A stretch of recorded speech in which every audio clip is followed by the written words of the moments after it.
તો કેમ છો મિત્રો, સ્વાગત છે તમારું મારા નવા બ્લોગમાં। આજે તો વરસાદ પણ ચાલુ થઈ જશે બરોબર।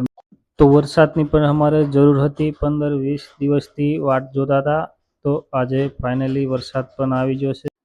તો વરસાદ બંધ થાય તો મારે પણ હવે કપાસમાં દવા મારવાનું કામ તો ચાલુ થઈ જવાનું છે। તો મિત્રો તમારે કેવો વરસાદ પડે છે એ બાજુ? તો મારે ખટારો પણ બરોબરનો નાવા મળ્યો છે, કેમ કે ખટારાને મૂકવાની પણ જગ્યા નથી મારે, જો એટલા સારું એડજસ્ટ કરવો પડે ભલે પલળતો। તો વરસાદ હજુ પણ થોડોક વધારે બહાટી બોલાડે તો વધારે મજા આવી જાય।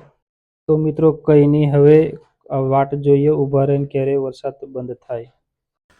તો મિત્રો આજે 3 દાડા થઈ ગયા છે, ત્યાં સુધી વરસાદ પણ બંધ નથી રહ્યો, એટલે સારું વિડીયો જેવો તેવો બનાવીને નાખું છું। તો થોડો ઘણો સપોર્ટ કરી દેજો, કેમ કે બનાવીને નાખું ના તો મારા ઇન્સ્ટાગ્રામ અને ફેસબુકની રીચ પણ વધારે ડાઉન થઈ જાય છે, એટલે થોડો ઘણો સપોર્ટ કરી દેજો। તો મારા વિડીયો જોવા બદલ તમારો આભાર। તો મળશું બીજા વિડીયોમાં।